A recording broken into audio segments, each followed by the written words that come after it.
Welcome to Černaja Metka, also known as Traqué or just The Hunt. These days there's a lot of cases of two games sharing the same name like I discussed in my previous video on Prey. This game is exceptional with its three regional titles, Traqué being the French title and my personal favorite of the three. In fact, how exactly do you pronounce that? Traqué. Traqué. Traqué.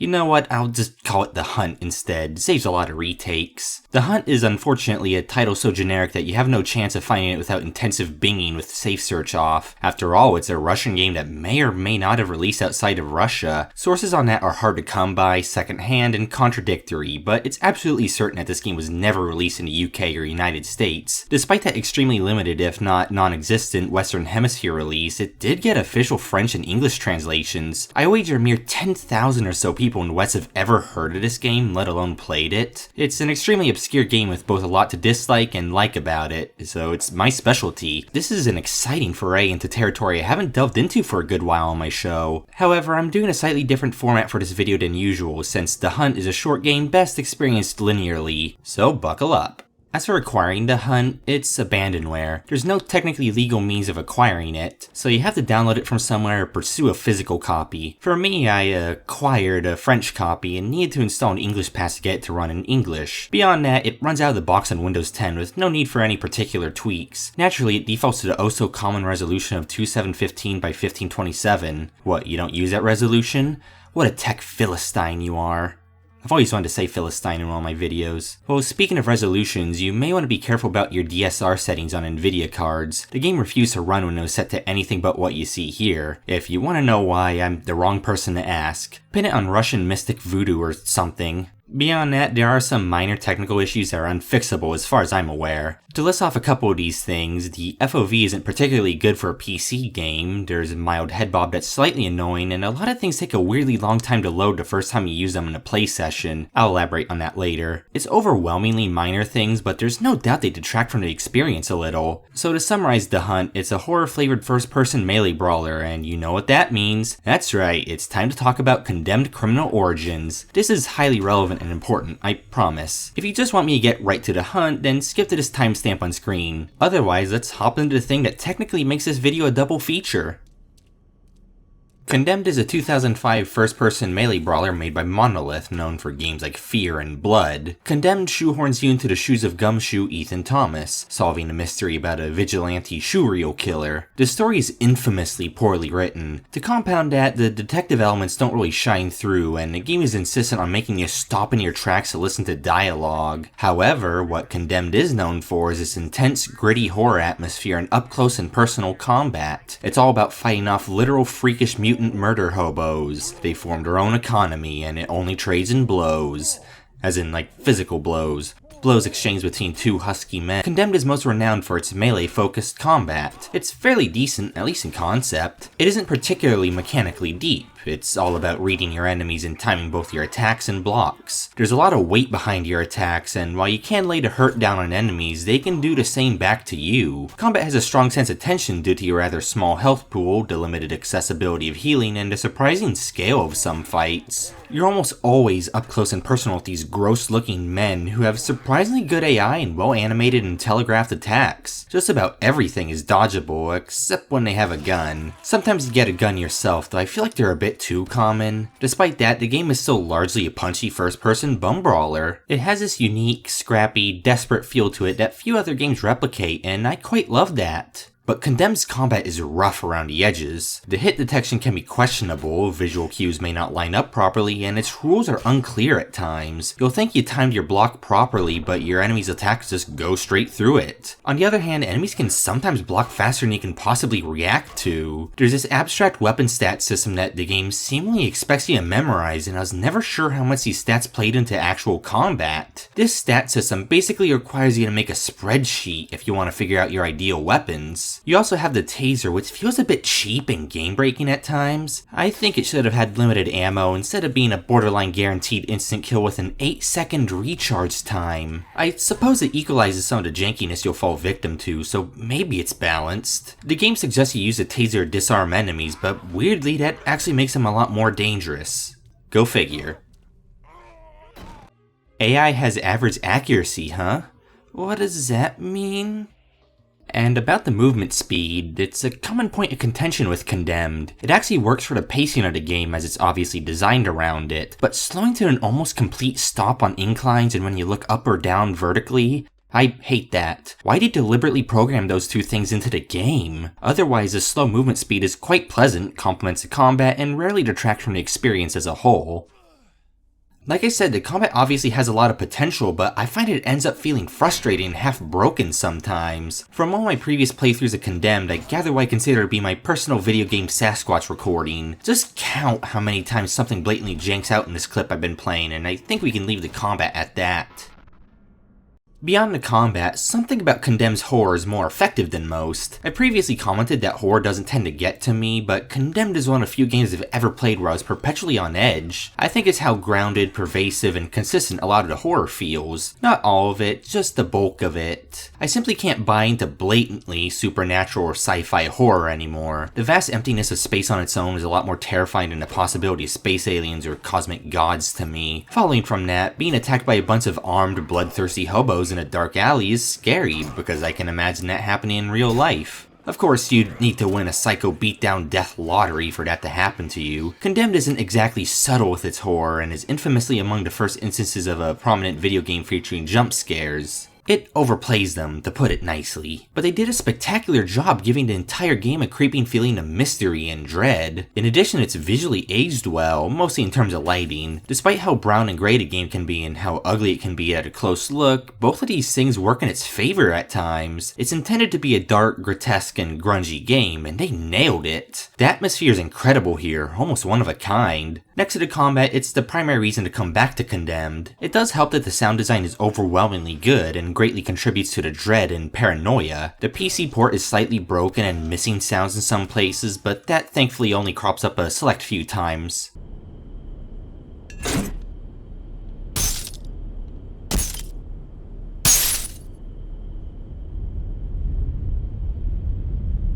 You've mostly got good sound work here. Now, I've just been giving you a quick overview to help ground you before I talk about The Hunt, today's star. Ultimately, Condemned is a flawed gem. I can't help but love it in spite of its problems. It's the kind of game where there's both a lot I like about it and a lot I dislike about it. It always left me wanting something more in a similar vein, something that either plays on the formula or refines it. There is a Condemned 2, but that's console exclusive. It's Monolith's only console exclusive title, and the reasons why are unknown. I'm primarily PC anymore, so, that's kind of a barrier, and thus we come back to The Hunt. The Hunt obviously takes inspiration from Condemned Criminal Origins with its gameplay, which might actually be an understatement. It's to the point where I heard someone allege that this game didn't see a Western release due to a fear of a copyright lawsuit from Monolith. I don't think you can really copyright gameplay, but whatever. Personally, I don't mind The Hunt borrowing a lot of things from Condemned, as there's nothing wrong with taking inspiration from another piece of media, especially ones that didn't really see many copycats in the first place. If all games had to be unique, then we'd have had nothing new to play for the last 2 decades. It's madness to me that so few games have tried to recreate the Condemned formula when Condemned has become a bit of a cult classic over the years. We get boomer shooter revivals up the wazoo, so why are first-person melee brawlers seemingly so ludicrously unpopular? Don't bother answering those questions, I guess this is just kind of a niche genre, so let's talk about The Hunt.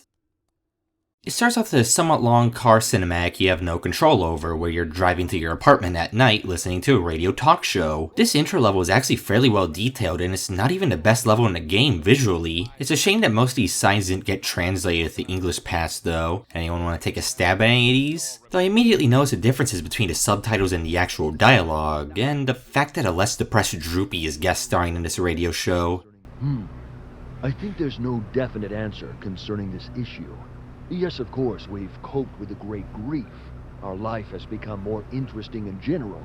Does anyone know why this disconnect happens with localizations? Regardless, they're talking about something called Black Label. In this disjointed conversation, you learn that it's a game show where someone is randomly marked to be hunted down by the public, effectively a death sentence lottery. Guess gulags weren't efficient enough. The primary way to survive is to pass the mark to someone else. However, the mark can only be passed so many times, with the final recipient being infected with a virus and forced to kill the reigning champion to survive. So, pretty good odds of survival. Our protagonist teleports into his apartment where it's revealed that he's the last in line to receive the mark. So you've literally won the Psycho Beatdown Virus Death Lottery. Who could have seen that coming? More importantly, you can use this unusually poorly formatted computer to learn that our brave hero is Nicholas, a web designer. I really hope he's not the one who designed this, because if so, I don't think I want to play as this guy. But regardless, that's inspirational. Whether you're a detective or a web designer, you're capable of solving the local homeless problem through highly unconventional means. But there's a twist. You're contacted by someone from the show, seemingly offering to help you because your survival would benefit them. Despite how insanely long-winded this conversation is, I'm still not sure exactly how or why it would benefit them, but let's roll with it.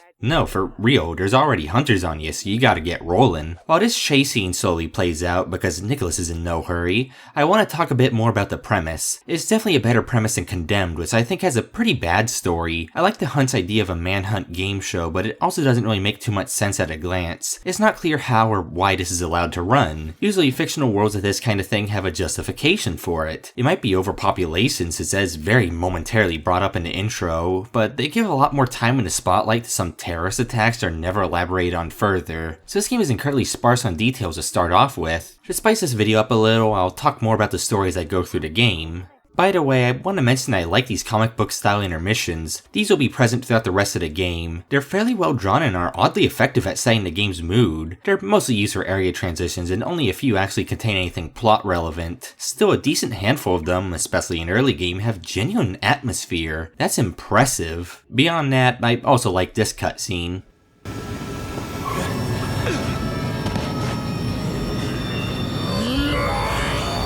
I can take it. I've almost died. That's the pressure. Move on.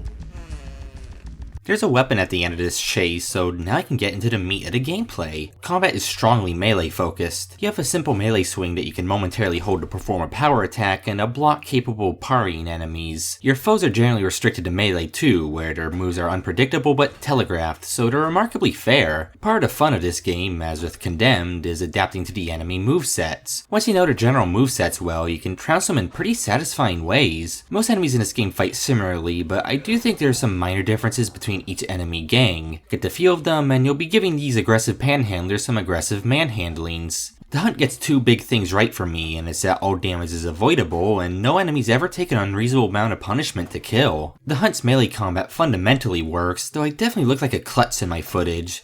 It's mostly because you can flow between striking and blocking almost on a dime without too much need to care about timing. Despite that, there's an odd dead zone after blocking or attacking. It's hard to understand without actually playing the game yourself. There's just this brief period after either action or the game seemingly eats inputs. Nothing game ruining, but it definitely got me hit a handful of times. You've almost certainly noticed a slow movement speed. It works, since the hunt isn't exactly a fast-paced game, and your base movement speed is more than enough to dodge most attacks. You can sprint/briskly walk forever because this web developer is more in shape than any military shooter protagonist could ever dream of being. The combat in general encourages a defensive in and out playstyle where you sprint in when your enemy is vulnerable and kite them while blocking. Blocking is rather overpowered, as the window for parrying is the most generous I've ever seen. Even that aside, it's to the point where you can block attacks backdooring you from behind. Think of blocking as a 360-degree protective force field conjured through the sheer power of your own will. Blocking very frequently is simply the right way to play, especially when up against multiple enemies. Multiple enemies at once are a lot jankier to fight against here than in Condemned, and they're unable to infight or hurt each other outside of some scripted segments here and there. It's completely manageable, but the game does lose out on that pleasant bit of madness and chaos, and it makes fights against larger groups rather tedious at times. Plus, the way your melee swing works, it's typically a gradual horizontal swing that can get caught in anything in the way. Unfortunately, this means that the hunt has that weird System Shock 2 issue where your melee attack can get stopped by a wall or an object to your immediate side. The hit detection is fairly decent in most cases, but a nearby wall can just stop your strike entirely, or you'll miss altogether at near point blank. It's rare for these problems to crop up, but when they do show themselves, it can be rather annoying. Plus, melee has weight but not impact, if that makes any sense. While it does feel like you're swinging a big stick around, hits that connect feel like they don't have enough feedback. The sounds aren't punchy enough, there isn't much blood, and enemies can sometimes tank even a shotgun blast without flinching. That's nothing in comparison to a ridiculous amount of feedback that even a blow from a weak weapon gave in Condemned. Speaking of the visual side of combat, however, enemies can become incapacitated when you damage them enough. If you walk up to them slowly and perform a melee swing, you'll perform an execution on them. There seems to be at least 4 of these, depending on your weapon. I like this addition despite it obviously being taken from you-know-what. I think this is one more blatantly inspired things the hunt features. And like in Condemned, you only have one effective weapon slot for whatever bashing or shooting device you want to carry around. There are a good few melee weapons to choose from, and a decent handful are exclusive to certain levels. The problem is that this game's weapon stats are even more abstract and vague than Condemned's. It doesn't tell you things like the damage, reach, or speed of a weapon at all. The weapons clearly do have different stats, it's just a guessing game. And in something that makes me a little sad, the hunt doesn't have the same scavenging aspect as Condemned. In Condemned, both you and your enemies could rip pipes off the wall and weaponize them. This added a unique, scrappy, and desperate feel to the combat. The hunt lacks that feeling outside of its first proper level. Oh well. Ultimately, the combat is alright. It's first-person melee combat with all the bells and whistles I like to see. Easy to pick up, tricky to master. Again, it's rough around the edges. It's a bit on the forgiving side and isn't as intense and impactful as I would like it to be. Despite that, I find it rewarding to absolutely trample enemies without taking damage, and the way enemies stagger when they get hit can still be pretty satisfying. The feedback is decent, I just wish there was a bit more of it. Just to warn you, I might be easy to please with combat in a game like this. We get too few first-person melee brawlers, so it's hard to be picky. In summary, I like it. There are some new mechanics over Condemned, pretty much all of what's being introduced in the first level, but the one that ties the most directly into combat is the stealth. To me, this stealth feels more experimental than anything else, like a little extra gimmick they wanted to huck in for marketing purposes. It's extremely primitive. Hobbling at a leisurely pace in the shadows is more than enough to make you invisible. Enemies are Skyrim level blind to you as long as you're in darkness. If you're behind them, you can perform a one-shot stealth kill that's not very useful. Ultimately, it's rare to be able to stealth your way through an encounter. In fact, the game forgets about stealth entirely later on, so I'd suggest not bothering with it too much. It's a good idea and fits in with the themes of the game, it's just obviously an afterthought. Shortly after you get out of utility tunnels, you can acquire your first gun. Guns are something the hunt handles very differently relative to its predecessor. Here, you're a short ways into the game before getting your first gun. In Condemned, you start the first level proper with a pistol. They're fewer and farther between here and way more dangerous. I actually love this since it gives firearms extra weight in general. Firearms are substantially scarier in the hunt than they are in Condemned. It's worth mentioning that you don't have a taser here, so you need to kill gunmen swiftly or be gunned down into little gun blitz. These guns feel surprisingly alright for a Russian game, though there are only 4 in total, with all but one of which being familiar to anyone who's ever played an FPS from this corner of the world before. Shotguns in particular usually get neglected in Eastern titles, but they didn't botch it too badly here. I've heard that shotguns are substantially more culturally symbolic in the Western world than outside of it, so while Russians don't think twice about shotguns, we tend to have high expectations. I think the idea is that we associate them with action movies, cowboys, and rebels. Just food for thought. The only downside to the way the hunt handles firearms is that you always know how many rounds are loaded, whereas you needed to check manually in Condemned. It's a little thing, but it would have added a lot of much needed tension. To summarize, guns are a small part of the combat loop, and I think that's nothing but a good thing here. They're fun little treats for the rare occasions that you get them. Now, I have talked extensively about the combat, but there are like 80 more mechanics to talk about. I'm kinda lowballing there. Notably, you have the store system. You can grab rubles throughout the levels, often hidden slightly out of sight or in containers. The game carries over the feature from Condemned where certain weapons can perform environmental interactions, such as the axe opening certain doors or the crowbar prying open locks. The hunt does have fun with this early on, and the first level is densely packed with optional loot stashes to find. I love that. These can be incredibly rewarding, so it is worth looking into them, even if it takes a minute or two of backtracking. Since weapons persist between levels, you can actually exploit this for some speedrun shortcuts. Don't worry about keeping a specific weapon around though, as the weapons you need are often fairly close by and easy to find. Anyways, back to money, it's not too important. Its primary use is to purchase supplies from stores, which I only use a select few times in the game. For some reason, the UI is in French, seemingly untouched by the English patch. This is about to become a theme. The store exclusively sells consumables, which are stored in your small primitive inventory, like what the cavemen used. It's a real-time vertical column allowing you to select an item for quick use. The most useful items you have on hand are health kits, which are somewhat common in the world and rather cheap in the vending machines. Arguably, this makes the hunt rather easy since you can just hit a button to instantly heal a chunk of your health. At a bare minimum, this can take out some of the tension. For the record, I'm playing on hard mode. While I would usually strongly recommend against playing obscure Eastern games on hard, this is one where you kind of have to play it on hard, where enemies can actually punish you for slip-ups. It's still on the easy side overall, but it's relatively comfortable and not a total cakewalk. Back to the inventory, you have mines, which are only useful if you know how encounters flow. Nothing can withstand them, but they're exceedingly rare and expensive, so they're not super practical. Also, you can only apply them to walls, strangely enough. Took me way too long to figure that out. Body armor simply allows you to absorb more blows to your face. There's also the regenerator, which is just an extremely powerful, long-lasting health kit. In practice, there's maybe only once or twice you could possibly need this. It may be really powerful, but medkits act instantaneously and are easier to acquire. And lastly, you have useless night vision goggles. I'm amused by the fact that these are 10 rubles. At the time of release, this was equivalent to less than a quarter. Man, they're just giving them away, aren't they? Soviet surplus? Yeah, that's always the answer in this corner of the world. Beyond the allure of Russian capitalism, there are also these terminals that you can access with your PDA. These are vanishingly small and can easily be missed if you don't keep your eye out. Though to be fair to the hunt, you get a flashing prompt in the top right when you're close to one, and the PDA itself lets you play hot and cold with a Wi-Fi reception bar. That's something a lot of you can probably relate to. These usually just let you peer through security cameras and open doors. More than anything else, are important for story progression.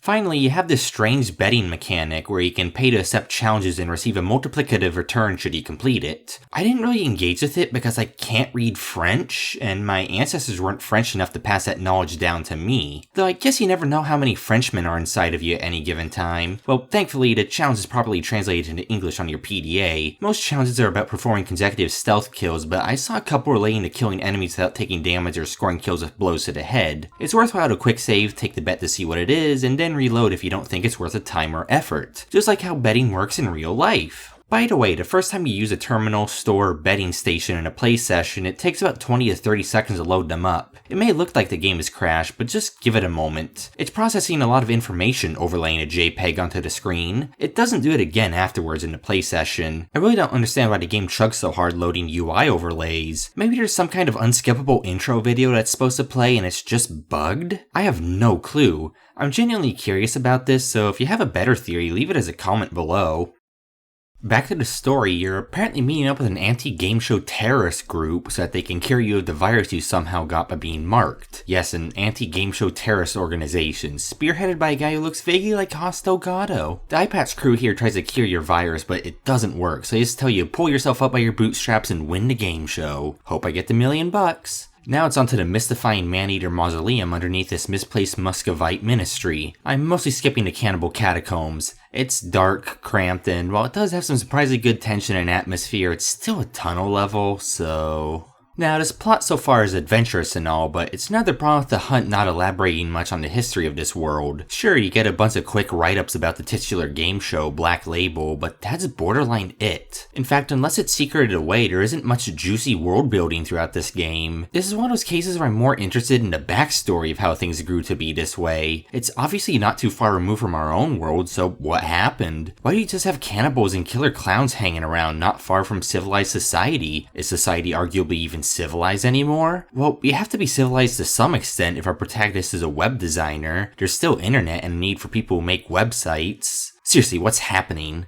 Well, I didn't read the manual. I don't talk enough about manuals on this show despite having a general respect for them, so I specifically sought this one out in case it had any answers. It took a bit of random delving to find it. Replacement docs didn't have it, but for some reason PC Gaming Wiki does, so I don't know what's happening there. Lucky for us, it got the English translation treatment. So, what's it say about the story? The game takes place in Moscow of the future. In 2020, attempting to lower the crime rate, cruel totalitarian government organizes a show where people are hunted by other people. Yep, that's it. That's the entire story write-up. At least it sort of clears things up. Seems there's a purge type scenario going on. I guess legalizing human fox hunts would technically reduce crime rate, but that's outright nonsensical. I want more than this. The manual is also rather bland and soulless otherwise, so the rough translation is good for a laugh or two. It at least tells you what each difficulty level does. It's just an incoming damage multiplier. Interestingly, there's a translated, properly formatted version of the betting screen in here. Next two honeters will be harmless killed. I read, it clears a sunny day. Mines are also weirdly cheap in the vending machine they show in the manual. All that aside, the translation is just sloppy overall. I strongly doubt the translation was done by native English speakers. It feels like a blatant rush job at times. It is riddled with typos and little mistakes. I don't even know if this awful text formatting is on my end or not, but there's no way it was intended to look like this. Like I said, the betting terminals are horribly formatted with the numbers not even being aligned properly. If I'm to take a stab in the dark, this is probably a problem with the French and English versions using Arabic numerals for numbers, whereas the Russian version uses proper Adidas numerals. Now we arrive at the apex of the hunt, the clown park. Nothing else in the game holds a candle to this level. The amount of assets, set pieces, and details unique to this level is actually pretty astounding. I love the killer clowns and their unique set of animations, though I still have to question how and why these people turn to being killer clowns. Maybe it's a cozy lifestyle in Russia, I wouldn't know. The developers obviously had a tremendous amount of fun with this level. You got things like the dark ride, the shooting range, the roller coaster, the giant dentistry bridge, and so forth. It's stuff like this I love about obscure titles. More popular titles are hesitant to have levels this unique and adventurous. Heck, Condemned itself never really got anything more interesting than a department store level, and even that's on the visually dull side. The Hunt, this obscure mid-market Russian abandonware title, just casually drops you into what might genuinely be one of my all-time favorite game levels, at least visually. They knew not to squander the Psycho Clown level. It's a bit on the short side, but I'm willing to accept that. Overwhelmingly for the better, the hunt is minimal on padding. With a level like this, it's better to burn twice as bright than burn twice as long. Oh, that's 2 candle metaphors in a minute. World record. My favorite part of this level is probably one of the most absurdest things I've ever seen in a video game. A big clown versus skinhead scuffle with loud ska sung by the Russian cookie monster blaring in the background. I wish I could come up with set pieces like this on my own. In fact, I wish modern AAA designers could bother whip out something like this every now and again. Well, I had some foresight here and tried uploading some of my footage with a song. Yeah, copyright claim. It's probably not a big deal, but I'm paranoid about this kind of thing. However, that did make it easy to find the song itself. I have written it down at the bottom of the video's description. It's a genuinely good song, so you still sort of get to join the ranks of the very few people on the planet to witness this audiovisual spectacle. Congratulations! Since I'm on the topic of visuals and set pieces, let's talk about this game's presentation in general. Obviously, this clown park blows the rest of the game out of the park. It punches well above its weight class visually, and both the ambience and clown voice work are shockingly good. The rest of the game doesn't reach that height, but make no mistake, The Hunt is actually a fairly good looking game. Don't forget, this is a Russian game released in 2008. I wager it must have blown some people away at the time. It's like Doom 3 where it has aged well, especially in terms of lighting, but a lot of things are slightly off. Some models have a slight plasticky look to them, and the textures are rather ugly if you look too closely. This game also loves its blurs and has no qualms about bathing the screen in lubricant during combat. The aliasing is pretty bad at times too. However, the lighting and use of shadows is often ambitious. There's genuine atmosphere to a lot of these levels, especially in the outdoor areas. Even the blander segments still make smart uses of lighting, and it does help that Nicholas casts his own shadow. That's something I always appreciate. The Hunt is firm proof that good lighting can easily outshine technical shortcomings, so there's no doubt they did a stellar job with it here. Despite that, the utility tunnels at the start are the ugliest level in the game by far. The lighting is so flat and some areas are so empty. It's odd to front load the game with such an unnatural and dark level, especially when compared to the later levels, though I guess that gives it some unique appeal. My first impressions of the visuals weren't particularly positive thanks to this, but the game changed my mind when it showed its hand in the following levels. While the environmental variety is good, you've seen a lot of levels like these before. On the plus side, almost every level is visually distinct and no location outstays its welcome. There are a good few tunnels, but they're all different. Utility tunnels, parking lot tunnels, underground bunker tunnels, and catacomb tunnels. This game is underground in more ways than one. Honestly, I'm genuinely impressed by how many of the assets are unique to each area. That does extend to weapons and enemies on some cases, though you'll probably find yourself wielding a machete, kukri, or crowbar a decent chunk of the game. I do like the designs for the thugs in general. There's a decent variety of them, despite it being obvious that their models get reused often, like my footage. I like the dudes with the crackling lightning hoodies. I also like their dialogue, though they certainly could have recorded more lines for the bulk of them. The spirits of madness, be gone! Do it one more time, and you're dead.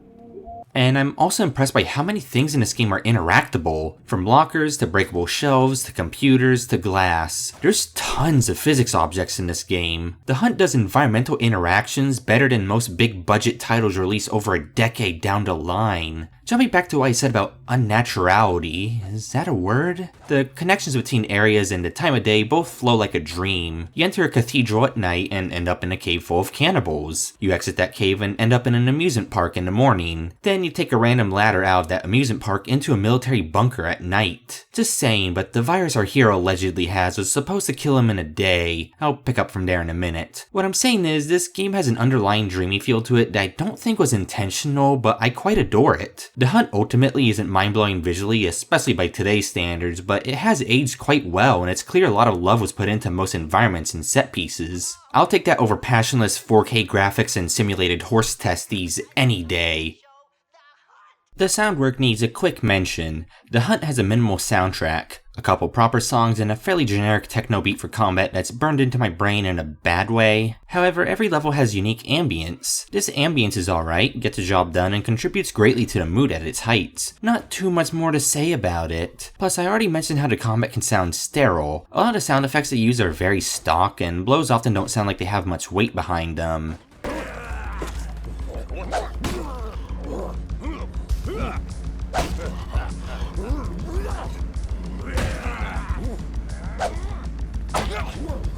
So what else is there to really talk about? The voice acting. Beyond touching on my pet peeves of omnipresent voices and dialogue not lining up to the subtitles, it is absolutely incredible. Most of the generic combat dialogue is fine, if a tad overacted, but the rest of the dialogue? This game deserves an award for this. Pardon my Japanese, but enjoy these hors d'oeuvres with me.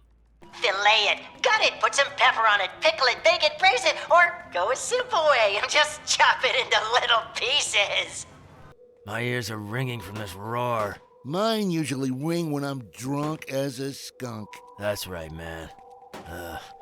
I wish it was the case. There's a lot of precious metal. Uh-huh. It'll get us some vodka. How are we gonna share it? Like brothers. I get more, 'cause I'm older.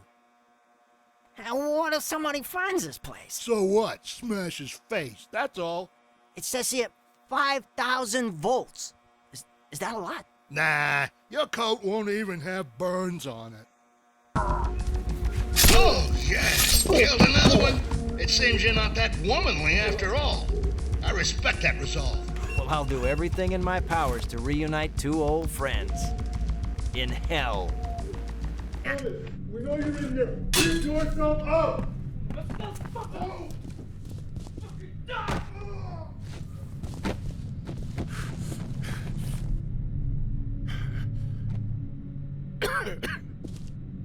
Oh wait, that's Condemned.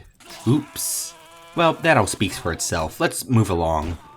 Relative to the Clown Park prior, the military bunker is kind of an section. Feels like they wanted to delve into more traditional horror here, with a dramatic lighting, long tunnels, and eerie ambience. This level has good atmosphere overall. I just think the clowns are basically impossible to top. This section is the last part of the game where it remembers stealth exists, so savor that taste. Throughout this section, some guy whose voice sounds vaguely familiar keeps yapping nonsense over the intercom. I can't place who he is, I just feel almost 100% confident I've heard him elsewhere.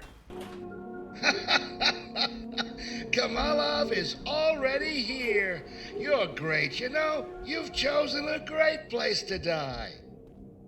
You emerge from a military bunker into a dockyard, naturally. The Hunt would be a AAA production by Russian standards, but a budget game by Western standards, so it has the obligatory dock level. It's not a bad looking one at least. I'm a sucker for rainy backdrops, and I like the high number of ambushes. It doesn't outstay its welcome. At the end, you fight the annoying intercom guy, and he's got the most practical murder weapon known to man, a chainsaw. This game does have bosses, and this guy's a second one. I just skipped out on mentioning the first since he just kinda shows up without too much build-up or fanfare. It's not even clear who he's supposed to be. I actually think the Hunt does bosses with an astounding amount of finesse. They all have unique attack patterns and hit hard, but their health pools are completely reasonable. They're still a little tanky, but I think that works here. They're simply fun to fight and a pleasant change of pace. This guy's definitely the hardest boss in the game since his attacks have hitboxes quirkier than the average Twitter user. Unfortunately, you can't take his chainsaw, so the game gets gets a 0 out of 10 from me. Honestly, I'm not sure who this guy is. I guess he's the leader of a militaristic gang of some kind? Is he actually military? Again, I've no idea. This is actually about the point in the game where it's made clear this show is a government operation, though it apparently has local branches too. You're headed on your way straight to the game show's headquarters, so they're starting to evacuate, because that's where the previous champion is situated, and you have to kill him to win. I assume the mark has a tracking device in it, so that's how they know where you're going. You're also being broadcasted, which you can learn about from the TVs. Interestingly, these are entirely live action. Using them causes a memory leak for me, and I found them a little bland, so I watched very few of them. They don't tell you much of importance. Anyways, it's important to talk about the parking garage now. The parking garage is actually a really short segment of the game. However, it's about a bad level design I specifically want to address, mostly because it has influenced my channel as a whole. Most other people will have just been mildly annoyed, but this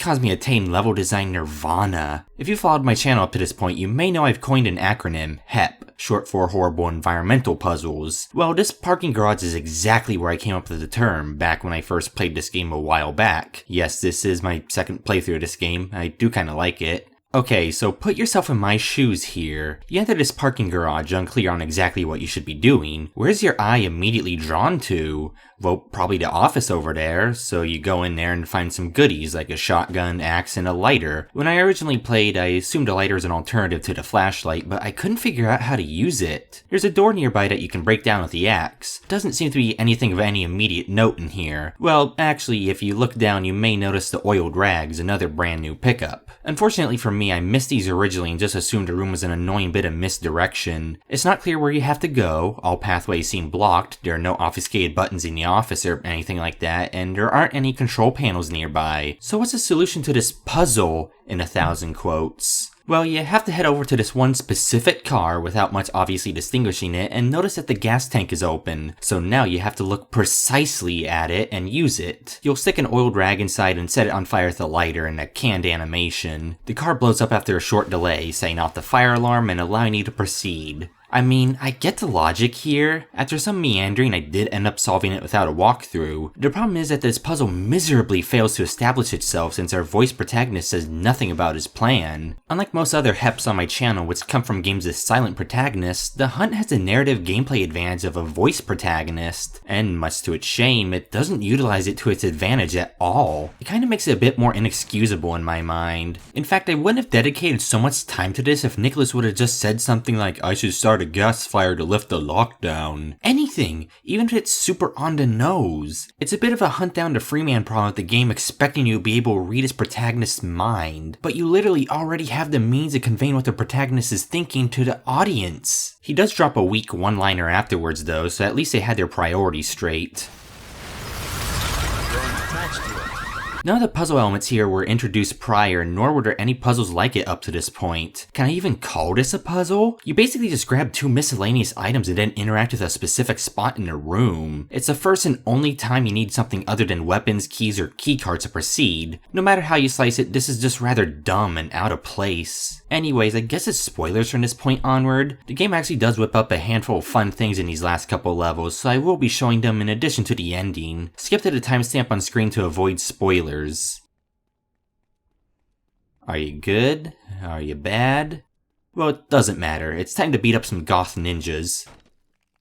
These last few levels involve going on an adventure through office complexes. They aren't too bad looking actually. The scenery and visual variety are still genuinely good and it's different from everything prior. I'm not sure what you're in the first office complex for, I guess you're just passing through. It has a good, slightly surreal feel to it that I can't quite describe. The last level takes place in the studio producing the game show since that's where the current champion is, hanging out down the metro doing the same old thing he did last show. These levels introduce the Crowmen, who are obvious mirrors of the late game enemies from Condemned. I like their design and appreciate the fact that you can knock off their helmets to reveal they're punk rockers, a demographic widely associated with both crows and Russian office complexes. They're the hardest enemies in a game for me. Their attacks are the fastest and most complex present, even relative to the actual hyped up bosses. Still totally reasonable, and I imagine with some patience you can completely flawlessly kill them in melee combat. But I have more resources than patience, so...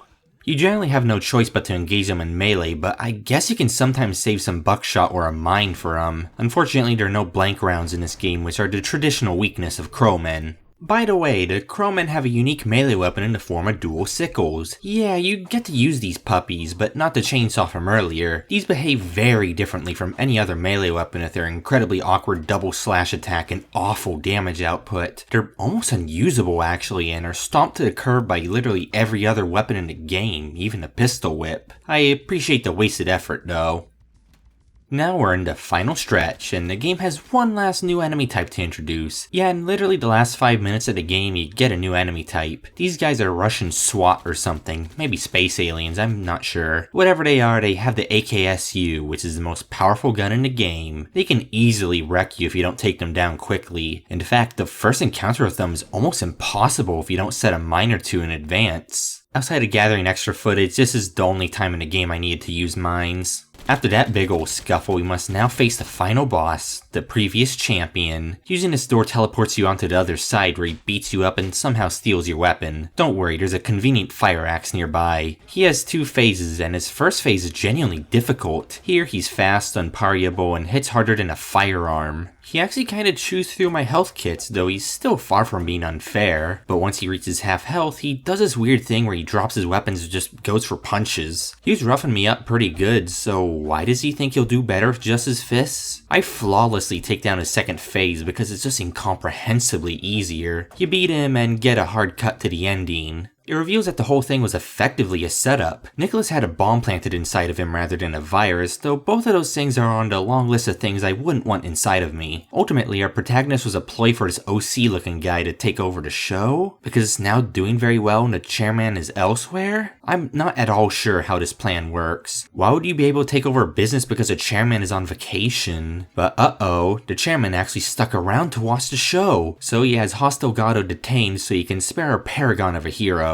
He then promises Nicholas wealth and fame, he looks contemplative about it, and that's it, roll credits. Yeah, it's a lame ending. The way it ends, it almost feels like sequel baiting, though I'm not sure how you could directly follow this up. The Hunt story isn't necessarily bad, it's easily one of my favorite premises and stories in general on my channel up to this point. The problem is just that the game doesn't do enough with it, and the sloppy translation definitely doesn't help. Beyond that, there's basically no characters and too little world building for my tastes. It's minimal and serves as a functional, albeit dreamlike, way of connecting levels at least. I ultimately like the idea and appreciate that it's there, but it probably wouldn't be the thing that keeps you playing the game. It's just too piecemeal and straightforward, though I guess there's nothing wrong with it beyond that. So, The Hunt.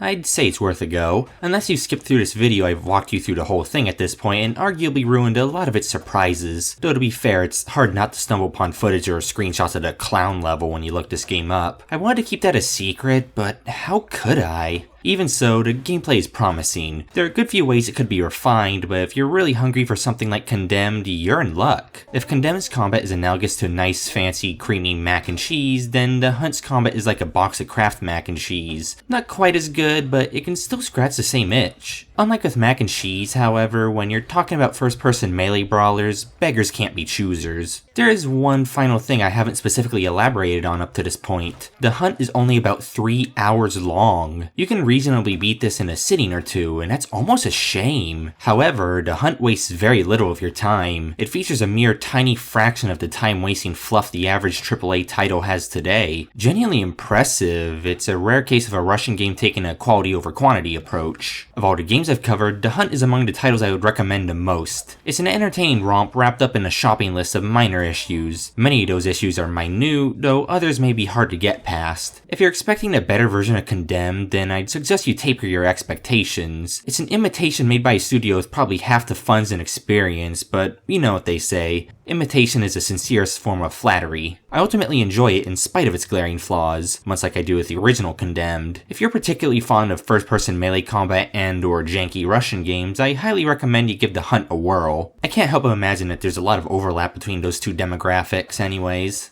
That's all for today's episode. Should all go according to plan, then tune in next time for a game that prominently features a fully automatic double-barrel shotgun and a dedicated baby transformation button. I'm sure you already have some guesses, a lot of games have both, but I also have an outright biblical game on the mind. See you then.